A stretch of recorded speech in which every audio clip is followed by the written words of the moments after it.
भारत सुन ले, अगली बार स्कोर 6-0 नहीं 60-0 होगा। पाकिस्तान के खिलाफ उठने वाले हर कदम को नाकाम बनाएंगे। Air vice marshal Shahryar Khan का दुश्मन को दो टोक पैगाम। कहा, ऑपरेशन बुनियान मरसूस ने जंगे सितंबर की याद ताज़ा कर दी। शोहदा ने जानों का नजराना देकर वतन को अमन का गहवारा बनाया। ऑपरेशन राह निजात हो, राह रास्त हो, रद्दुल फसाद हो, सिर्फ रुटाट हो या माजी करीब में होने वाली ऑपरेशन बुनियान मरसूस, पाक फ़ज़ाइया ने पाकिस्तानी अवाम को कभी मायूस नहीं किया।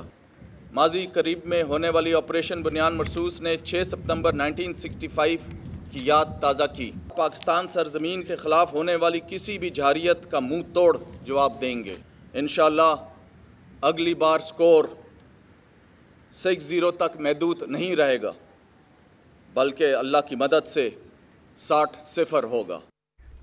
सदर इस्तेहकाम पाकिस्तान पार्टी और वफाकी वज़ीर मवासलात अब्दुल अलीम खान का यौम दिफा पर मुसल्लह अफ़वाज को खिराज तहसीन। कहा, 6 सितंबर पाकिस्तान की अस्करी तारीख़ का शानदार बाब है। कौम मुल्की इस्तेहकाम के लिए पाक फ़ौज के शाना बशाना खड़ी है। वफाकी वज़ीर अब्दुल अलीम खान ने अपने पैगाम में कहा कि 6 सितंबर 1965 हर पाकिस्तानी के लिए काबिल फ़ख्र और यादगार दिन है। मुल्क की दिफा में पाक फ़ौज की कुर्बानियाँ नाकाबिल फरामोश हैं। फील्ड मार्शल सैयद आसिम मुनीर ने नई तारीख रकम की है। ऑपरेशन बुनियान मरसूस से पाक फ़ौज की सलाहियतों को मनवाया गया। सदर IPP का कहना था, कौम मुल्की इस्तेहकाम के लिए पाक फ़ौज के साथ है। लाहौर में चाय पीने का ख्वाब, क्या खबर थी उसे कि सामना होगा एक गयूर कौम और एक निडर फौज से, जिसका हौसला पहाड़ों से बुलंद और ईमान समंदरों से गहरा है। चविंडा से लुधियाना तक, श्रीनगर से अखनौर तक, फजा, जमीन और गहरे पानियों तक। अफवाज पाकिस्तान ने दुश्मन को हर महाज पर घुटने टेकने पर मजबूर कर दिया। अफवाज पाकिस्तान ने हवाई अड्डे राख, तैयारे खाक, भारतीय टैंकों का कब्रिस्तान बना दिया। चाय के सपने देखने वालों का मुकद्दर सिर्फ हाय राम ठहरा। अपने से 4 गुना बड़े दुश्मन को तारीखी शिकस्त। 17 दिन की लड़ाई आज भी दुनिया को बताती है, तुम ही से ए मुजाहिदों जहां का सबात है। और मार्का हक में कश्मीर के मुहाज पर वादी लीपा में पेशकदमी की कोशिश करने वाले दुश्मन को पाक फौज ने निशान इबरत बना दिया। जाम दिफा पर भी पाकिस्तान के हर दुश्मन को एक ही पैगाम है कि शहादत के आशिकों से टकराओगे तो पाश पाश हो जाओगे। LOC के करीब वाक़े इसी दिलकश लेकिन हसास लीपा वैली से देखते हैं नुमाइंदा खुसूसी समा सुमेरा खान की ये रिपोर्ट। कश्मीर के दिलकश पहाड़ों के दामन में वाक़े खूबसूरत वादी लीपा इस फितरी हुस्न की आज़ादी के तहफ़्फ़ुज़ में पाक फौज के जवानों का लहू ही शामिल नहीं, कौम के जांबाज बेटों के अज़्म हौसले की दास्तानें भी रकम है। मार्का हक में भी घमंडी दुश्मन भारत के नापाक अज़ाइम यहाँ खाक में मिला दिए गए।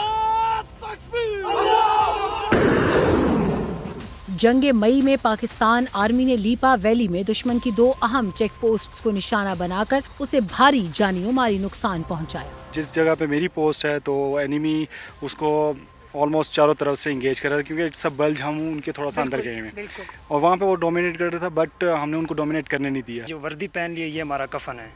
सबसे बड़ी हमें बात यह है कि हमने कलमा पढ़ा है, तो हमें फ़ख्र है कि हम इधर बैठे हैं, अवाम की खिदमत के लिए बैठे हैं और दिफा करने के लिए बैठे हैं। पाक फौज की मिसाली पेशा वराना महारत से दुश्मन के रडार सिस्टम, असलहा डिपो और कमांड पोस्ट मुकम्मल तबाह हो गयी। मकामी आबादी के लिए भी पाक फौज की फातिहाना कार्रवाइयाँ बाइस फ़ख्र हैं।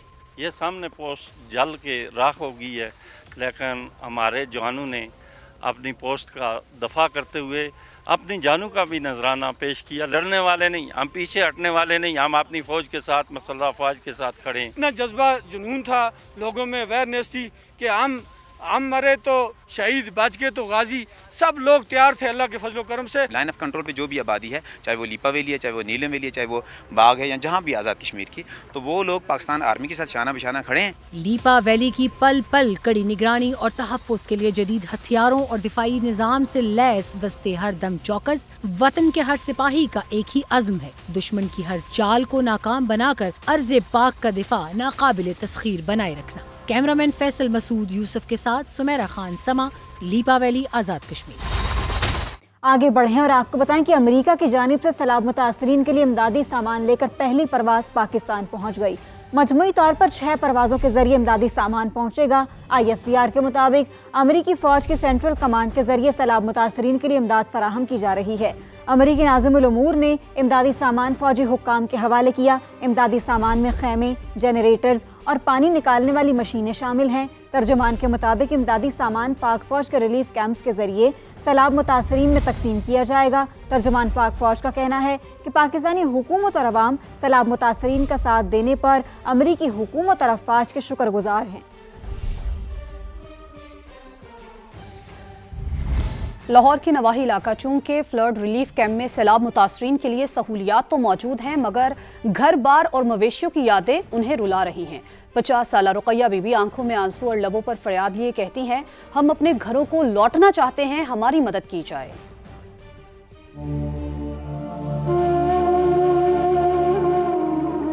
हम जा रहे हैं तो नहीं ना सकते, हमारे बच्चे किधर हैं, हम किधर हैं, हमारे घर डूब गए, हमारे पास कुछ भी नहीं है, किसी ने हमारी मदद नहीं की, कोई भी हमारे पास नहीं आया। हमें हुकूमत से ये अपील है कि हमारे घर से पानी निकालें, हम अपने घरों में वापस जाएं, अपने बच्चों से मिलें। कोई हमारे बच्चे किधर हैं, हम किधर हैं, हमने अपने बच्चों की शक्ल नहीं देखी। लोगों के घर छोड़े कब तक हमारे बच्चे वो रखेंगे। जाओ तो हमें खाना मिल रहा है, सब कुछ दे रहे हैं, लेकिन हमें अपना घर चाहिए। मांगने वाले नहीं थे हम लोग, हमारे घर थे, सब कुछ था हमारे पास, हमारे पास कुछ भी नहीं है। हमें पास हो गया, कोई भी हमारे पास नहीं हमारी मदद के लिए आया।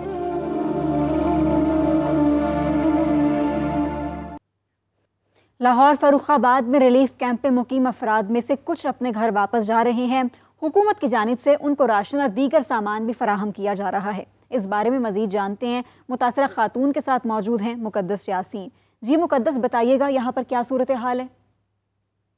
जी हाँ बिल्कुल, इस वक्त मैं फर्रुखाबाद के इलाके में एक स्कूल में मौजूद हूँ। ये वो स्कूल है जहाँ पे उन लोगों को रहने के लिए जगह दी गई थी जिनके घर सैलाब से मुतासिर हो गए थे, उनके पास रहने की कोई जगह नहीं थी। लेकिन जब मैं यहाँ पे आई हूँ तो मुझे लगा कि यहाँ पे जितने भी लोग थे अब अपने अपने घरों को वापस जाने के लिए तैयार हैं, क्योंकि उनके घरों से पानी उतर गया। क्या क्या मिला आपको और सामान क्या हुकूमत पंजाब की तरफ से मिला है? सामान मिला है, क्या राशन है, कपड़े हैं, साथ में कुछ फ्रूट्स वगैरह? हाँ जी। तो घर की क्या हालात है? अब आपने कब चक्कर लगाया था, पानी उतर गया? सामान भी रुड़ गया, घर भी रुड़ गया, कोई रहने लिए जगह नहीं है। 4-5 फुट पानी में हमारे घर में पानी आया था, तो जब पानी आया तो हम सामान छतों पे चाड़ने लग गए, तो बाकी जो रह गया वो हमारा सामान बहुत ख़राब हुआ है। तो हुकूमत ने हमारी हेल्प की है, यहाँ कैंप में हमें रहने के लिए जगह दी है, खाना भी देते रहे हैं। तो एक टीम जाके हमारे घर से सफाई भी करके आई है। तो अभी हमको ये राशन मिला है, लेके हम घर जा रहे हैं। आपने लोगों की बातें तो सुनिए कि हुकूमत ने उनकी बहुत हेल्प की है, उनके घरों में जाके सफाइयाँ भी की हैं, अब उनको राशन दिया गया है और अब वो लोग अपने घरों को वापस आने के लिए तैयार हैं। जी मुक़द्दस हमें आगाह कर रही थी। वज़ीर आला पंजाब मरियम नवाज़ के गुजरात में सैलाबी सूरत हाल पर हंगामी इक़दामात। पंजाब के 5 बड़े शहरों की वासा मशीनरी गुजरात पहुँचा दी गई है। वज़ीर आला पंजाब मरियम नवाज़ शरीफ के हुक्म पर 5 सूबाई सेक्रेटरीज़ भी गुजरात पहुँच गए हैं। हंगामी इक़दामात पर मौसर अमल दरामद और सूरत हाल ठीक होने तक गुजरात में रहने की हिदायत की गई है। Housing, communication works, local government और इरिगेशन के सूबाई सेक्रेटरीज़ गुजरात पहुँचे हैं। पानी निकालने के लिए 26 और पीने के पानी की फरहमी के 24 मज़ीद पम्प्स गुजरात पहुँचाए गए हैं। लॉरेन के मकाम से सैलाबी पानी गुजरात शहर में दाखिल हो रहा है, जहाँ पर नाला खोदकर 20% पानी का रुख मोड़ने का ऑपरेशन जारी है। 80% पानी अब भी शहर की तरफ जा रहा है।